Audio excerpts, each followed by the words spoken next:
What's up, guys? Welcome to another Spirit-Led Living. I'm so excited to be here with you today. We're going to be in Revelation 3 today, starting in the first verse.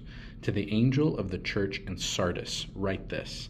He who has the 7 spirits of God and the 7 stars says this, I know your deeds, that you have a name, that you're alive, but you're dead.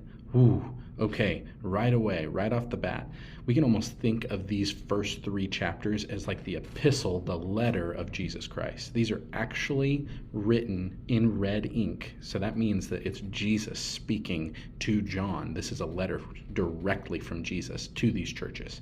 Now, just because these churches were in the past does not mean that these letters do not apply to us right now in the modern day church. This is important to remember because we wouldn't say that 1st and 2nd Corinthians or Philippians only belong to those churches.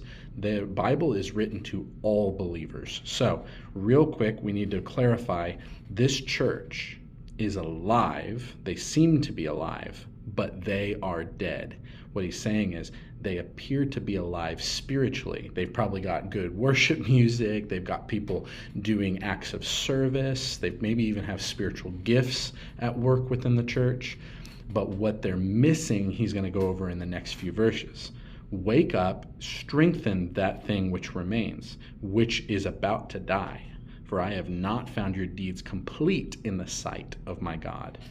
This is really important because if we do anything outside of the will of God, even if we think it's a good thing to do, but it's not God's will, we're actually not fulfilling the commandment that God gave us. We're not being obedient children. We're being disobedient children. It's actually rebellious to do good things apart from God. We're only supposed to do things within the will of God. And we see that Jesus actually is the example of that. He says, I don't say anything and I don't do anything unless my Father instructed me to do it. Let's keep reading. So remember what you have received and heard and keep it and repent. Therefore, if you do not wake up, I will come like a thief, and you will not know what hour I will come to you. But you have a few people in Sardis who have not soiled their garments, and they will walk with me in white, for they're worthy. He who overcomes will thus be clothed in white garments, and I will not erase his name from the book of life. I will confess his name before my Father and before his angels. He who has an ear, let him hear. This is not something that we want to take lightly. This is something we need to pray about and take to heart. Do we have an appearance of being alive, but we're actually spiritually dead? It's only something that you and the Lord can talk about. Thanks for joining. I'll see you guys next week.